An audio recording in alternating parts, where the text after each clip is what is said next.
Bonjour, c'est Ursule encore. On est le 16 août 2025. Alors je viens sur la trompette aujourd'hui encore et je viens proclamer le retour de notre Seigneur Jésus-Christ. Amen. Soyons tous bénis. Amen. Soyons remplis de sa joie. Alors persévérons en toutes choses. Les yeux fixés sur notre Seigneur Jésus-Christ. Amen. Alors, quand Dieu fait briller sa face, amen. Quand Dieu fait briller sa face, est-ce que tu la vois? Amen. Quand Dieu fait briller sa face. Notre texte se trouve dans Daniel 9, le verset 17. Maintenant donc, ô notre Dieu, écoute la prière et les supplications de ton serviteur. Et pour l'amour du Seigneur, fais briller ta face sur ton sanctuaire dévasté. Amen. On connaît l'histoire de Daniel, on connaît l'histoire de Judas. Judas a été déporté parce que, n'est-ce pas, après David, Salomon aussi ne marchait plus de manière droite devant le Seigneur. Et le Seigneur, n'est-ce pas, a dit, après la mort de Salomon, alors le royaume serait divisé. Les 10 tribus étaient ensemble, Benjamin a rejoint Juda, et donc celui qui a succédé après Samuel, n'est-ce pas, de succession en succession, c'est arrivé que Juda ne marchait plus selon Dieu, et Dieu a dit, le roi Nebuchadnezzar va vous déporter. Tous ceux-là qui vont suivre, n'est-ce pas, ils seront bien traités chez Nebuchadnezzar, mais ceux-là qui vont refuser, alors le roi fera d'eux ce qu'il voudra. Alors, c'était la débandade. On sait tout ce qui est arrivé. Et puis, là-bas au pays de Nebuchadnezzar, le roi a choisi certains qui étaient d'éducation distinguée. Daniel était dedans. Et nous savons que Daniel servait, n'est-ce pas, à la table du roi. Et nous savons qu'il avait la faveur du roi parce que par le comportement de Daniel et puis ses frères, le roi Nebuchadnezzar a donné sa vie à Dieu. Il a connu l'Éternel des armées. Et aussi les rois qui ont succédé, plusieurs rois, comme le roi Darius, comme le roi Cyrus. Ils ont fini, n'est-ce pas, par entrer en contact avec, par connaître le Dieu de Daniel. Mais toujours est-il que, étant à Babylone, Daniel s'est mis à prier. Il priait pour lui-même, il priait pour ses frères, et puis il priait pour les peuples, les Babyloniens, et puis aussi Dieu lui a donné des révélations pour toute la terre jusqu'à notre temps. Pourquoi? Parce que Daniel priait. Il priait, il a demandé à Dieu de faire briller, n'est-ce pas, sa face sur son sanctuaire dévasté. Et selon vous, est-ce que Dieu a répondu à la prière? Oui, Dieu a répondu à la prière de Daniel parce que Dieu a fait briller sa face, n'est-ce pas, ce jour-là, à Golgotha, quand tout a été brisé et que la mort n'était plus et c'était la victoire, c'était la vie à jamais. Avec la venue de Jésus, tout ce qui était caché a été révélé. Dans les temps anciens, ce n'était pas tout le monde qui pouvait expliquer la parole de Dieu. Il fallait chercher le sacrificateur, aller le rencontrer, et puis pour savoir qu'est-ce qu'il disait, parce que le Saint-Esprit n'était pas répandu partout. Certaines personnes avaient le Saint-Esprit, comme ça se manifestait chez Daniel, parce que Daniel avait une relation intime avec le Seigneur. Mais tous les autres, ce n'était pas tellement ça. Alors il fallait aller chez le sacrificateur, il fallait rencontrer telle personne pour que la personne puisse nous aider, etc., etc. Dans le temps où nous sommes, ce n'est plus comme ça. Dieu a fait briller sa face sur son sanctuaire. Le sanctuaire était dévasté, Dieu a fait briller sa face, c'est-à-dire il s'est révélé. C'est quoi la face de Dieu? C'est Christ. Alléluia. Jésus-Christ, c'est la face de Dieu, c'est lui la parole de Dieu. N'est-ce pas? Dieu s'est manifesté. Je ne sais pas comment les gens attendaient de voir Dieu, mais ils ne s'attendaient pas de voir Dieu dans une personne. Si bien que quand Jésus-Christ a dit aux leaders religieux qu'il était Dieu, qu'il était fils de Dieu, pardon, ils ont déchiré leurs vêtements. Ils lui ont donné des soufflets. Ils ont dit il mérite la mort. Mais Jésus-Christ n'avait pas besoin de leur dire « Je suis fils de Dieu ». L'évidence était là sous leurs yeux, n'est-ce pas, que Jésus-Christ venait de la part de Dieu. Il faisait des miracles, il a ressuscité des morts.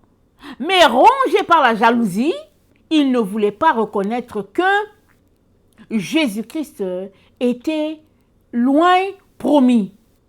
Parce que la Bible dit qu'il y a un oint qui devait venir, et puis Jésus-Christ, c'était cet oint-là. Ça se voyait dans tout ce qu'il faisait. Mais les leaders religieux ne voulaient pas. Alors, ils ont déchiré leurs vêtements. Ça n'a pas empêché, n'est-ce pas, Jésus-Christ, de leur dire, oui, je suis le Fils de Dieu. Alors, ils ont dit, est-ce que vous avez besoin d'autre chose? Qu'il mérite la mort. Il mérite la mort. Mais ça n'a pas empêché Dieu de continuer de faire briller encore sa face. Jésus-Christ s'est ressuscité. La lumière était encore plus éclatante. Et puis le Saint-Esprit a été donné. La lumière était encore intense. Et la lumière ne fait qu'être intense. Depuis le 1er siècle jusqu'au 21e siècle, la lumière de Jésus-Christ ne fait que, n'est-ce pas, se répandre de manière très très grandissante sur toute la terre. Avant, il y avait juste quelques personnes. Il y avait les disciples que Jésus-Christ a formés. Et puis au temps de Paul, Paul a rencontré, je pense, Aquilas et tout. Il dit, mais est-ce que vous avez entendu parler du Saint-Esprit? Ils disent que non, mais nous, on n'a même pas entendu parler qu'il y avait quelque chose de ce genre. Il leur a expliqué ce que c'est et ils ont cru. Et puis, la lumière a continué, n'est-ce pas, d'être grandissante. Et aujourd'hui, la lumière est grandissante sur toute la terre, n'est-ce pas, que Dieu fait briller sa face et puis pas à peu près. Alléluia. La face de Christ brille partout, pas à peu près. Même dans les milieux païens, même si on ne le connaît pas, sa face brille. Maintenant, la question est celle-ci. Est-ce que tu vois briller la face de Christ ou bien est-ce que tu es dans la confusion? Parce que dans la prière de Daniel, n'est-ce pas, dans Daniel 9, alors je cherche mon passage, dans Daniel 9, au verset... attendez. Au verset 5, il dit, nous avons péché, nous avons commis l'iniquité, nous avons été méchants et rebelles, nous nous sommes détournés de tes commandements et de tes ordonnances. Nous n'avons pas écouté tes serviteurs, les prophètes qui ont parlé en ton nom à nos rois, à nos chefs, à nos pères et à tout le peuple du pays. À toi, Seigneur, est la justice, et à nous la confusion de face. En ce jour, aux hommes de Juda, aux habitants de Jérusalem, et à tout Israël, à ceux qui sont près, à ceux qui sont loin, dans tous les pays où tu les as chassés, à cause des infidélités dont ils se sont rendus coupables envers toi. Seigneur, à nous la confusion de face, à nos rois, à nos chefs, à nos pères, parce que nous avons péché contre toi auprès du Seigneur, notre Dieu, la miséricorde, le pardon, car nous avons été rebelles envers lui. À nous la confusion de face, c'est ça que Daniel a prié. La lumière de Dieu brille sur la face, n'est-ce pas, de notre Seigneur. Et cette lumière, c'est Jésus-Christ lui-même. On n'a pas besoin d'autres preuves. Notre calendrier, n'est-ce pas, est fait avec le nom de Jésus, avant Christ, après Christ. Les gens ont beau démontrer que, oui, Christ c'est une légende, et puis ceci, cela, ça ne change rien. Ça ne change rien à tout ce que les théories disent. Parce que l'évidence est là que le nom de Jésus-Christ est partout. Prouvant que Dieu fait briller sa face. Partout. Mais, fais-tu partie de ceux qui sont dans la confusion? La confusion, n'est-ce pas? Qu'est-ce que ça veut dire, confusion? Confusion, c'est dit, je suis allé regarder sur Wikipédia. Ça veut dire embarras, gêne, désordre, débandade, manque de paix, chose contraire à Dieu.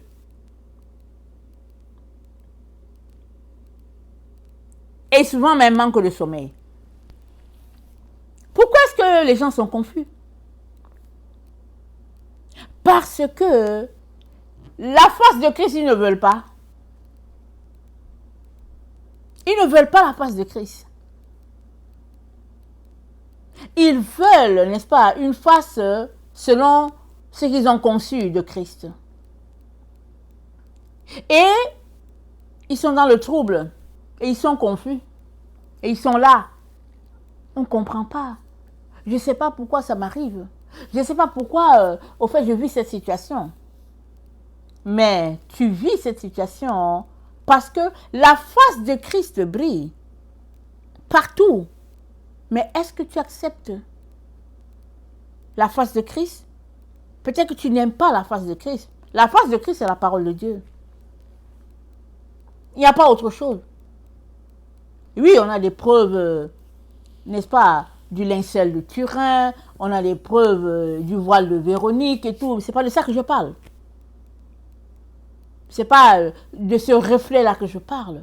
Je parle, n'est-ce pas, de cette face de Christ qui est l'évidence même, n'est-ce pas, qu'il est la parole de Dieu. Dans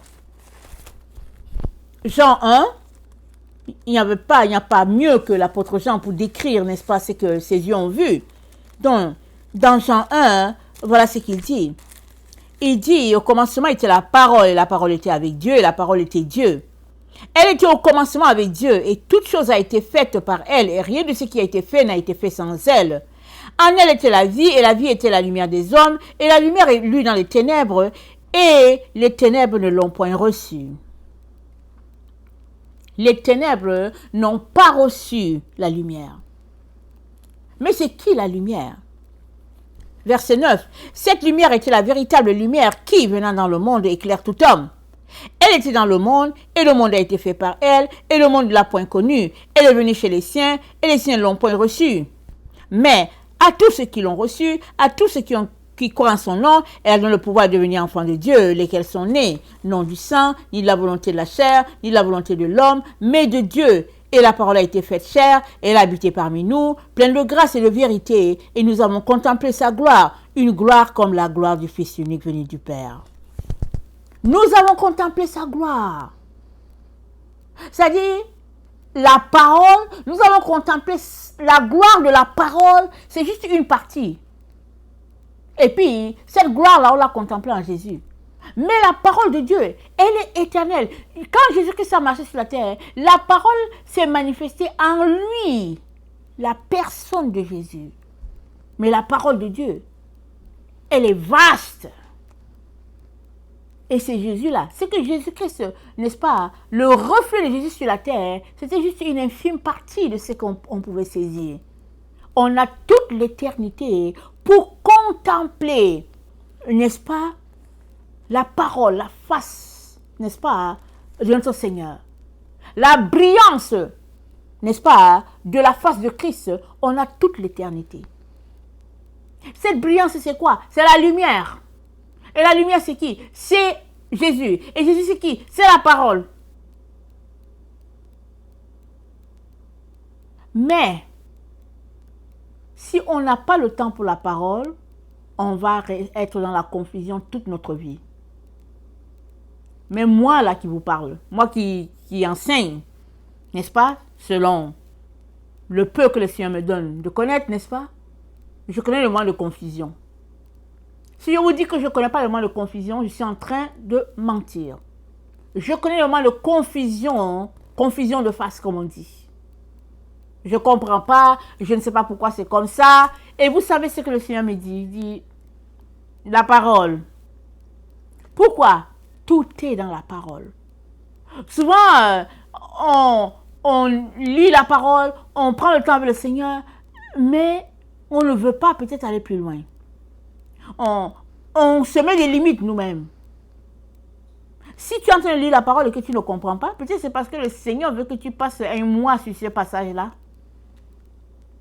Pourquoi est-ce qu'après 1 heure, tu laisses le passage pour dire, ok, je ne sais pas ce que ça veut dire?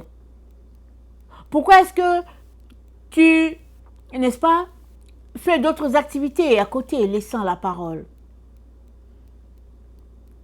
Tu veux, n'est-ce pas, connaître le Christ? Sa parole est là. C'est ça la face de Dieu. Parce que Daniel a dit que Dieu fasse briller sa face. Il dit, oh Dieu, fais briller ta face. Mais Dieu a fait briller sa face. Et la face de Dieu, c'est Jésus. Il l'a fait briller. Et tu es encore dans cette prière de Daniel qui dit, oh Dieu, fais briller ta face. Alors que Jésus-Christ est venu, jusqu'à il est parti, jusqu'à il est en train de revenir. Es-tu dans la confusion? Et veux-tu garder la confusion de manière volontaire? Parce que tu ne veux pas déloger de l'endroit où tu es. Tu as décidé que, ok, toi, tu vas donner 1 heure à Jésus-Christ le samedi à partir de 9 h jusqu'à 10 h du matin, exemple.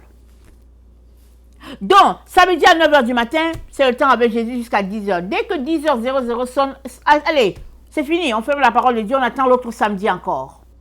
Est-ce que c'est ça que tu as fait comme programme? Notre Dieu n'a pas de limite.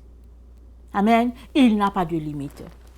Alors, si tu veux, n'est-ce pas, que cette face brille et que se révèle à toi, il est très important que tu enlèves, n'est-ce pas, les limites que tu t'es mis, les cônes là que tu as mis sur ton chemin en disant, ok, je mets une barrière ici, je mets une barrière par là, je fais ceci. Enlève tout ça. Vous savez, non, quand on met les digues, on place les digues là et puis on ne veut pas que l'eau passe. Excusez-moi, mais le cours d'eau vient, ça traverse la digue, ça trouve un autre chemin, ça passe de l'autre côté. Parce que l'eau veut passer. Et tu viens, tu dis, hé, mais j'ai mis, n'est-ce pas, au fait, des briques ici. Comment se fait-il que l'eau a passé? C'est parce que l'eau, excusez-moi des rires, c'est parce que l'eau veut circuler. Ta digue que tu as mis n'a pas été assez solide pour empêcher l'eau de passer, de circuler. C'est un peu comme ça qu'on se comporte envers Dieu. On vient, on met des digues, on dit, ok, moi, au fait, je vais rencontrer le Seigneur le mardi. De 18 h à 19 h, c'est le temps avec le Seigneur. Et puis, le prochain temps, c'est samedi. Ok, d'accord? Mardi et samedi, tu as pour le Seigneur. Ok? Excusez-moi. Mais les autres jours, c'est pour qui? Amen? C'est une question que je te pose. Les autres jours, c'est pour qui? Il est important que tu t'arrêtes toi-même sur les balises que tu t'es fixées toi-même, empêchant de contempler toi-même la face de Christ. Amen? Souvent on est là, on se dit mais je ne comprends pas depuis, moi j'attends quelque chose, une réponse devant le Seigneur, je n'arrive pas à voir ce que le Seigneur veut que je fasse. Confusion de face. Amen. Tu es confus? Alors, prends ta parole, retourne à la parole. Le Seigneur va te répondre. Je le dis parce que je le vis. Amen. Je le vis. Souvent le Seigneur va permettre que tu as 3 heures avec lui par jour, n'est-ce pas, pour lire sa parole, il permet. À un moment donné, il veut que tu ailles plus loin. Alors tu continues de passer tes 3 heures, mais le Seigneur veut tout simplement que tu enlèves ta digue là que tu as placée de 3 heures par jour au Seigneur. Il aimerait que ça passe, exemple, à 4 heures, à 5 heures. C'est à toi de regarder dans ton emploi du temps. Qu'est-ce que tu dois couper pour que Jésus-Christ ait toute la place. Amen. Alors, dans le psaume 119, au verset 64, voilà ce que notre Dieu nous dit. Le psaume 119. Psaume 119, le verset 64, c'est dit, excusez-moi,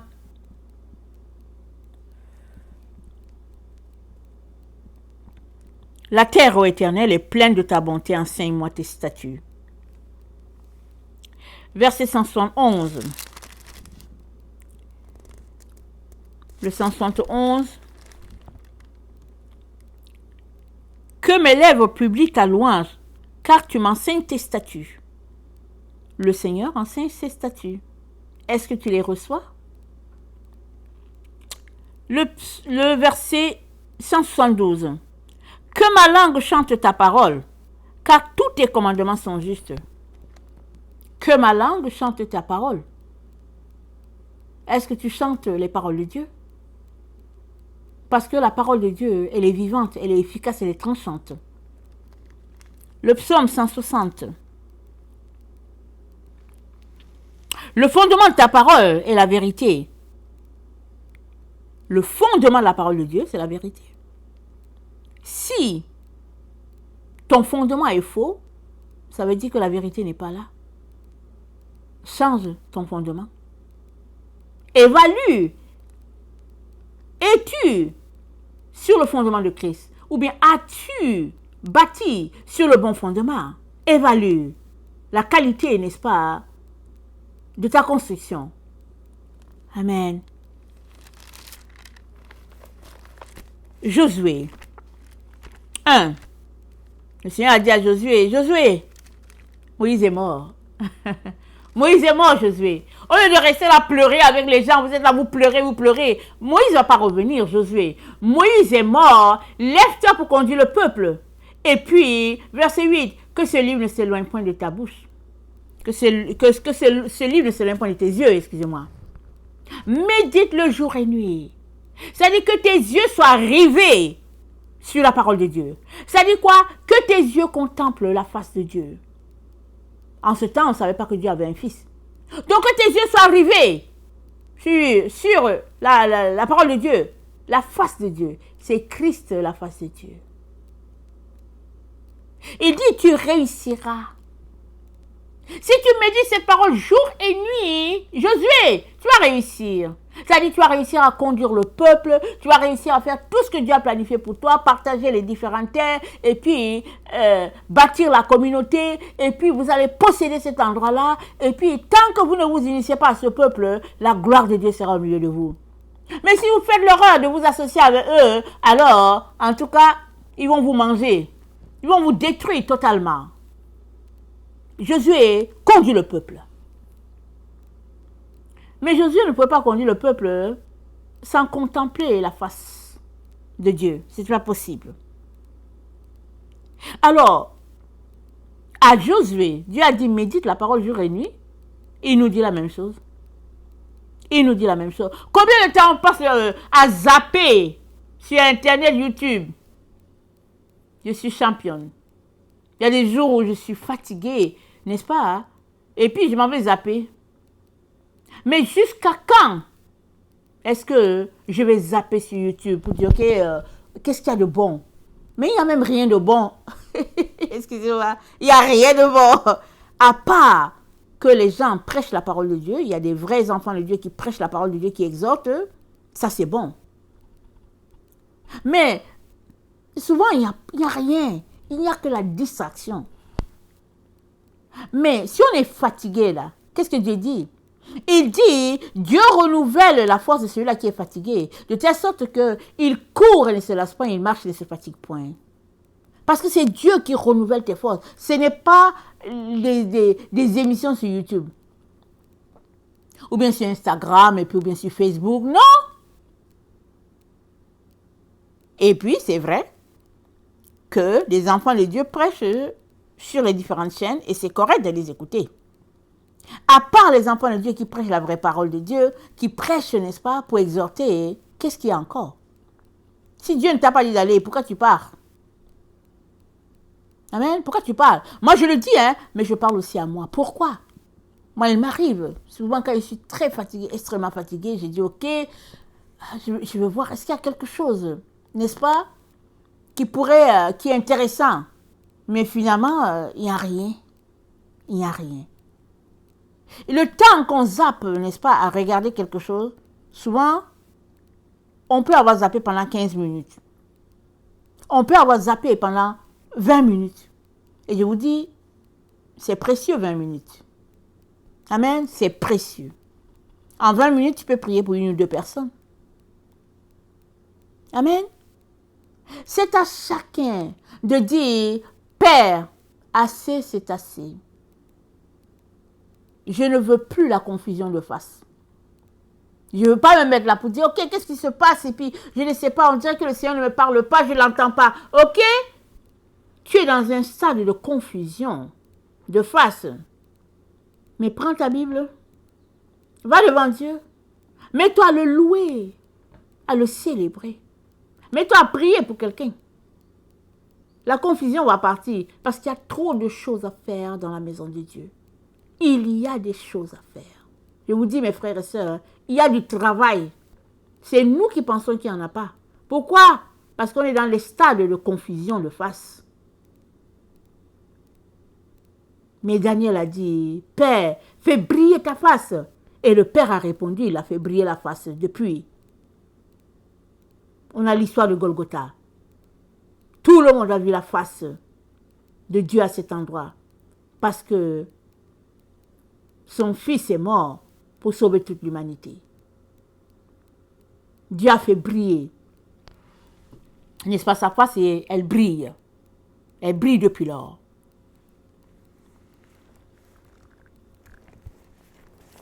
Dans le psaume 1, Dieu nous dit, n'est-ce pas, ce que ça devrait être la vie de quelqu'un qui n'a pas de confusion de face.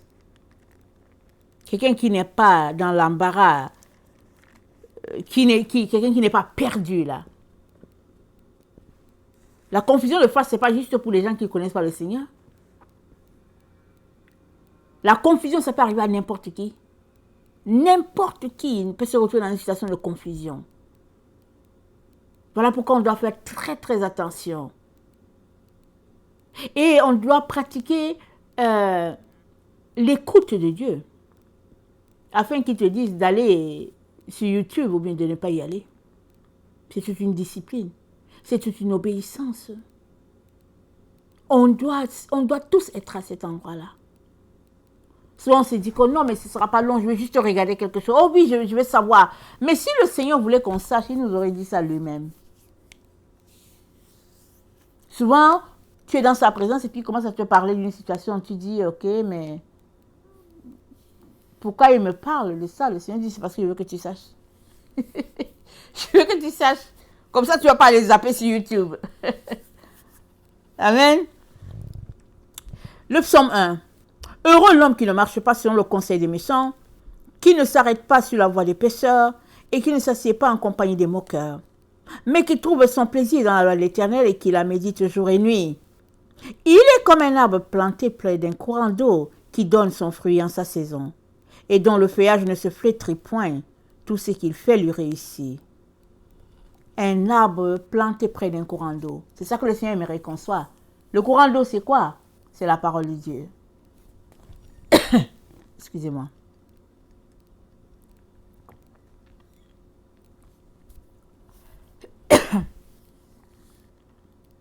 Le courant d'eau, c'est l'eau. L'eau pure, limpide que Jésus-Christ a dit à la femme samaritaine. L'eau que je donne là, ça ne va pas s'arrêter. Ça va couler jusque dans la vie éternelle. Donc, la personne qui ne marche pas sur le conseil de mes sorts, n'est-ce pas? Il est comme un arbre qui est planté juste à côté d'un cours d'eau. Pourquoi le Seigneur prend l'exemple de l'arbre? Parce que ça, c'est l'exemple le plus proche qu'il peut nous décrire de comment il aimerait qu'on soit alors qu'on prend le temps pour contempler la face, n'est-ce pas, de notre Seigneur à tous les jours. Et je le répète, la face de Dieu, n'est-ce pas, c'est Christ, c'est la parole, c'est Jésus-Christ, la face de Dieu. Amen. Matthieu 7 nous parle de cet arbre-là. Amen. Qui est planté et qu'on reconnaît par ses fruits. Matthieu 7, le verset 16, ça dit, « Vous les reconnaîtrez à leurs fruits. Cueille-t-on des raisins sur des épines ou des figues sur des chardons? Tout bon arbre porte de bons fruits, mais le mauvais arbre porte de mauvais fruits. Un bon arbre ne peut porter des mauvais fruits, et un mauvais arbre ne peut porter de bons fruits. Tout arbre qui ne porte pas de bons fruits est coupé et jeté au feu. » On reconnaît l'arbre à son fruit. Quel est le fruit qui sort de toi? C'est à toi d'évaluer. Amen. C'est à toi d'évaluer. Le Seigneur te donne la grâce d'évaluer. N'est-ce pas? Et alors que tu évalues et que tu testes le fruit que tu es, n'est-ce pas? Si tu n'aimes pas le fruit, crie à Jésus. Seigneur, j'aime pas le fruit là. Il va venir. Il va t'aider à changer ça afin que le fruit qui sort de toi soit bon. Oui, sur un arbre, il peut y avoir des mauvais fruits, il peut y avoir du bon. Évalue. C'est le temps de crier à Dieu pour dire, Seigneur, moi, j'aime pas mes fruits. Ou bien, Seigneur, ok, c'est bon, mais je les aime pas, je veux plus. Je veux les gros fruits. Ou bien, Seigneur, ici, c'est bon, mais ici, c'est pas bon. Aide-moi. Le Seigneur va t'aider. Mais arrête de marcher dans la confusion et de demeurer dans la confusion. Je te parle, mais je parle aussi à moi. Amen. Je parle aussi à moi. Parce que c'est très facile de tomber dans la confusion. C'est très facile de se refroidir. Parce qu'on est dans des temps, n'est-ce pas, où les ténèbres se font intenses, mais la gloire de Dieu aussi se fait aussi intense pour quiconque, n'est-ce pas, prend le temps pour venir contempler la face de notre Dieu. Chaque jour, tu peux contempler cette face. Et Dieu est content. Il se délecte, n'est-ce pas, de la présence de ses enfants avec lui. Dieu, il aime ça. Il aime ça. Alors, si tu n'aimes pas être avec Dieu, où est-ce que tu aimerais être? Sur YouTube? Il n'y a rien là-bas. Rien. Il n'y a rien là-bas. Si tu trouves une personne qui prêche selon Dieu, qui, n'est-ce pas, fait le travail de Dieu, écoute la personne. Exhorte-toi, bénis le Seigneur de ce que tu en as trouvé. Sinon, ne pense pas que tu vas entendre Dieu, n'est-ce pas, en zappant sur YouTube, Facebook, Instagram, non? Mais si quelque chose, si Dieu a te dit quelque chose, mais il va te le dire, tu es son enfant. Et il va utiliser quelqu'un pour confirmer ce qu'il t'a déjà dit. Il peut te donner un message que tu vas écouter, tu écoutes et puis il te donne. Mais ta nourriture principale, ce n'est pas sur YouTube, Facebook, Instagram, non. Alors que tu viens, tu prends le temps devant Dieu, n'est-ce pas? Et que tu mets en pratique ce qu'il a dit à Josué. Que ce livre, la loi, ne s'éloigne pas de tes yeux. Médite-le jour et nuit. Vas-y, fais. Fais ce que Dieu a dit à Josué, tu vas voir. La face de Dieu va briller. Les révélations vont couler. Pas parce que tu les cherches. Les révélations vont couler parce que, tout simplement, tu es en train de marcher avec Dieu. Tu es en train de vivre l'intimité avec lui. Et puis, ce qu'il y a en lui se dépeint en toi. Regardez, quand vous avez supposez que vous avez un tissu là, qui est bien là, que vous aimez bien. Si vous l'avez oublié dehors, pendant une semaine, retournez regarder le tissu. Vous allez voir qu'il a perdu de sa, comment on appelle ça, de sa couleur. Si tu l'as laissé pendant une semaine pour que le soleil frappe, le tissu, il va devenir plus terne. Parce que le soleil l'a frappé. C'est comme ça aussi, quand tu vas dans la présence de Dieu. Plus tu vas dans la présence de Dieu, plus les attributs que Dieu a vont se déverser sur toi. Tu vas commencer à voir les choses que Dieu a sur lui. Amen. Parce que tu vas dans sa présence. Mais si tu vas aussi sur YouTube, ben, voilà, YouTube va se dépeindre sur toi aussi. Ça va de soi, n'est-ce pas? Alors, je viens nous encourager, alléluia et amen, à prendre plus de temps dans la présence de notre Dieu. À aller l'aimer. Et puis si on n'a rien à faire, si on dit que, ok, c'est pas le temps avec le Seigneur, ok, vas-y prier pour les gens. Et puis si on a assez prié, ok, va louer le Seigneur. Ce n'est pas des choses qui manquent. Mets-toi à écrire. Vas-y, va écrire. Écris pour ton Dieu. Ça va te servir. Un jour, tu vas regrouper tout ce que tu as écrit. Tu vas faire un livre. Ça dit, il n'y a pas des choses qui manquent pour que la face de Dieu brille sur toi. Il n'y en a pas. Il n'y a que l'illusion dans laquelle tu pourrais te trouver. Amen. La paresse dans laquelle tu pourrais te trouver. Ou bien la fatigue dans laquelle tu pourrais te trouver. Ou bien la rébellion que tu pourrais te trouver de ne pas obéir à Dieu. Alors, que notre Dieu, n'est-ce pas, nous donne de couper toutes ces choses-là, à couper, et puis aller nous asseoir devant lui, afin que sa brillance, n'est-ce pas, se dépeigne sur nous, et que aussi, nous puissions nous dépeindre sur d'autres personnes. N'est-ce pas? Afin qu'on soit cet arbre-là, que Dieu, n'est-ce pas, aimerait qu'on soit, et que quand les gens te regardent, ils puissent voir la gloire de Dieu. Amen. Que le Seigneur bénisse sa parole et que sa gloire, n'est-ce pas, se répande, pardon, sur toute la terre. Amen et alléluia. Amen.